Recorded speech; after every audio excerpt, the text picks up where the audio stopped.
Okay, this is my 1913 Henderson. I bought it back in 1989 from a fellow who was one of the early collectors in British Columbia here. His name was Buck Rogers. He found it in the 1950s, late 50s I think, and when he found it, it was missing the entire front end. So when I got it 30 years later, it was still missing the front end and really was still a basket case. So I spent the next 25 years finding the pieces, putting it together, and restoring the bike. It was finally finished in 2014, and since then I've had it to a number of shows and ridden it a little bit, but not much, and I'm now looking to find a new home for it. So what I want to do here is just take you around and show you a few things of interest about the bike, tell you some of it, and then we'll let it go from there. So we're going to start here at the engine. This is the 1913 model was the second year for the Henderson brothers to be making their fabulous Henderson motorcycles, and the 1913 was a huge improvement over 1912. The engine was bigger, it's 65 cubic inches, and the frame was redesigned, and the tank was redesigned, and the forks were redesigned. So really they made a lot of great improvements for this particular model, and it's really the beginning of the great Henderson years. The engine features a Bosch Magneto DU4, same as used in a lot of automobiles, and that's because the Henderson brothers had trained in Winton factory where their grandfather was the president, and when they built a motorcycle they built it much like a car, only on two wheels. You can see the Eclipse clutch here. It's a 1-speed. There's no gearbox. When you drive this thing, you just engage the clutch to go and release the clutch when you want to come to a stop. Even with that, it's good for certainly over 50 miles per hour. The advertising claimed it was good for 60 miles per hour. I haven't tested that out, but I don't doubt that it would get up pretty close to it. It was a high-geared motorcycle. The footboards, again, give you a bit of an automobile seating position. Both pedals operate the same brake, and I think the reason for that is probably so that you can have either your left foot or your right foot down, depending on the road conditions that you were riding on at the time when you came to a stop. There could be ruts or mud or anything there, so either foot will do, one on the brake, one on the ground when you come to a stop. The carburetor is a typical Schebler H carburetor, original, and it works fine, although I haven't ridden the bike on the road much recently in recent years, and I find that right now when I open the throttle it wants to bog down a little bit. I think it needs some carburetor adjustments as the time goes by. The engine's all original. I've got new eggy pistons in there. Actually, I say new, but I rebuilt the engine shortly after I got the bike, so that goes back to the 1990s. With new pistons, aluminum pistons, rings, new Babbitt in the bearings, main bearings, and rod bearings. And the valves are all new and we're good. So the engine job was done, like I say, back in the 90s, and all of the nickel plating on the engine was also done back then. And you can see that some of it is starting to show some rust through. That's because it was done 30 years ago.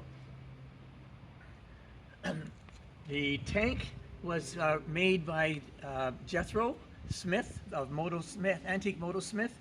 Did a beautiful job on it. Made a great reproduction tank for me. The oil tank is located inside in here, holds a couple of quarts of oil, and then the gas tank is the rear one here, which holds I think 3 gallons maybe of gasoline. And the tank is beautiful. It's really a nice job he did. Jethro also made the seat pan for me because the seat was missing, and then the seat was recovered by Howard Heilman in Texas, who was the best and did a beautiful job on that. It's a person's seat. Frame is all original. The wheels are original. The fenders I've made from blanks that I got from Matt Smith at Antique Motorcycle Works.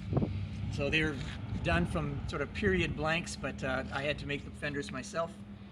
And the tail light here is a reproduction tail light. Coming around to this side.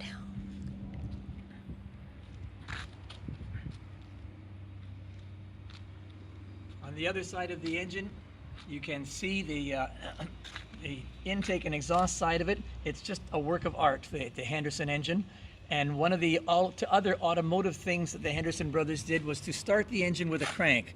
So over here is the crank to start the engine, and you just insert it, pull the engine around, and it will start in an age when a lot of motorcycles were still started with pedal cranks. So it's an advanced feature for its time for that. It's got the overhead inlet valve, F-head style, underneath exhaust, and a drip oil feed from the tank here. So you turn that on, let it flow 4 or 5 drips every 30 seconds or so, and that keeps oil down onto the timing gears, which eventually makes its way into the crankcase, where it keeps everything oiled. Up on top here, the handlebars were made as part of the front end. The whole front end had to be remade, and I found a fellow in Quebec, or Eastern Ontario, who had that made for me back in the 1990s. If you saw the 13 Henderson on auction last spring at Macomb, in Vegas, it sold for over $300,000. It was an original paint Henderson. That's the bike that had the front forks that was used as a pattern for my front forks. So they have good heritage made from an original bike. And a beautiful job was done there. On the handlebars here, we have the acetylene tank for the acetylene headlight, and the headlight up here. These were not factory items. They didn't sell the bike with a headlight for the $325 that it cost. So any headlight could have been added on by an owner at a later date. So this is a typical period headlight with the Prestolite acetylene tank. And I've also got 2 other options on the here. I've got the pocket watch holder. And one hand of the pocket watch has vibrated off, but it's down there inside a face. If we remove the glass, it should be able to be put back on in place, and the watch works. And I've got the horn also. And the Coker all-white tires, I got those, back in almost 20 years ago now. So they're a little old, but they're certainly hanging in there well and looking great. There's an interesting piece down here at the foot of the brake connection. The way the brake rod attaches. In pictures from 1913, you'll see this on 1913 Hendersons. But somewhere along the way between 13 and 14, they changed the design of the mechanism underneath the footboard here so that this piece no longer existed, and it just pulled underneath and you don't see any of it. So this is one of the very few 13 Hendersons that I've seen that has the early 1913 style linkage for the brake connection, and that's all original. Likewise, if you look at the seat mount under here, the 1913 frames had a seat that mounted above the frame. Somewhere along the way between 13 and 14, they moved the seat down in height so that it mounted through the frame in here. Again, this is a 1913 frame with the proper 13 seat mount on it. The engine number on this bike is 1504, which it puts it somewhere into the fairly early run of 1913 bikes. There's no real hard and fast numbers on when they started and finished the 1913s and began the 1914s, but this is certainly an early 1913 bike, and certainly the evidence of the seat mount and the brake mount, brake lever adjustment also attributes to that. Those are the main things I guess I want to show you. It's a beautiful bike. The restoration was done over a period of 20 years. The frame was painted back in the 1990s, but the tank was painted. It's a clear coat base and clear paint job. It was painted in around 2012 or so. So it's a variation of ages, but it is definitely an older restoration. I did much of the work myself or with friends that I have in our motorcycle and car community here who were able to do the work for me. So that's the way it presents, and it still looks great and is guaranteed to turn heads wherever you go, and to be a great looker or to look good in your warehouse or your living room or wherever it is you want to put it. So that's my 13 Henderson. Hold on, keep it going.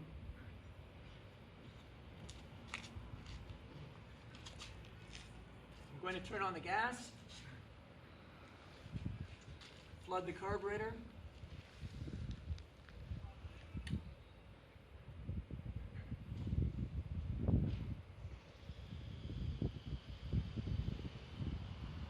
Retard the spark.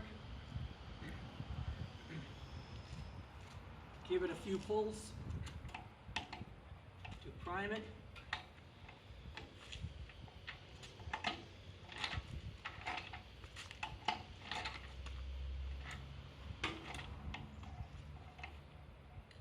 And turn on the ignition. And here we go.